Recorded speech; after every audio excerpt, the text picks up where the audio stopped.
Hello friends, ഞാൻ ബെന്നിമാഷ് അട്ടപ്പാടി. ഇന്ന് ചൈനയിലെ തന്നെ ഒരു വീഡിയോ ആയിട്ടാണ് ഞാൻ നിങ്ങളുടെ മുന്നിലേക്ക് വരുന്നത്.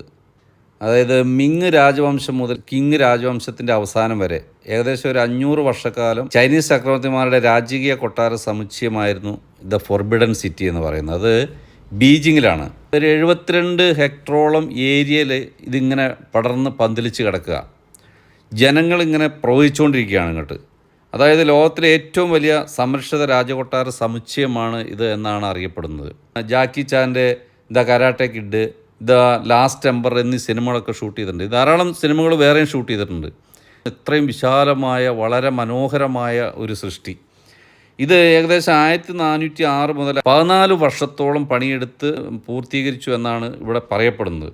പണ്ട് ഇത് വളരെ ഹിഡൻ ആയിരുന്നു. അതായത് പബ്ലിക്കിന് തുറന്നു കൊടുത്തിരുന്നില്ല ഈ സിറ്റി. അതുകൊണ്ട് തന്നെ അത് ഫോർബിഡൻ സിറ്റി എന്നറിയപ്പെടും. ഒരു വർഷം ഏകദേശം 2 കോടിയോളം ആൾക്കാർ ഇത് സന്ദർശിക്കാനായിട്ട് കടന്നു വരുന്നു എന്നാണ് പറയുന്നത്. അതൊക്കെ നമുക്ക് ഇവിടുന്ന് അറിയാൻ കഴിഞ്ഞ കാര്യങ്ങളാണ്.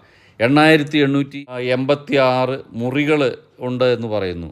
അത്രയ്ക്കും വിശാലമായ ബിൽഡിങ്, കാണാനായിട്ട് കണ്ണഞ്ചിപ്പിക്കുന്ന വിശാലമായ കാഴ്ച, അതും വളരെ വൃത്തിയിൽ വളരെ മനോഹരമായിട്ട്. ഇത്രയും ജനങ്ങൾ കടന്നു വരുന്ന ഏരിയയിൽ എങ്ങനെയാണ് ഇത്ര വൃത്തിയിൽ ഇത് കൊണ്ടു നടക്കാൻ കഴിയുന്നു എന്ന് ഞാൻ തന്നെ അത്ഭുതപ്പെട്ടു പോയി.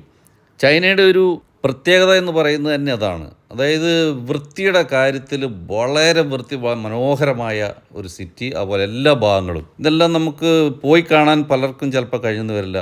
ഈ വീഡിയോയിലൂടെ എല്ലാം മനസ്സിലാക്കാനുള്ള ഒരു സാഹചര്യം. അതുകൊണ്ടാണ് ഞാനിതൊരു വീഡിയോ ആക്കി പകർത്തി എൻ്റെ ഫേസ്ബുക്ക് പേജിലൂടെ നിങ്ങൾക്ക് ഇതിട്ട് തരുന്നത്. നിങ്ങളത് കാണുകയും ഷെയർ ചെയ്യുകയും ലൈക്ക് ചെയ്യുകയൊക്കെ ചെയ്യുക. Thank you friends.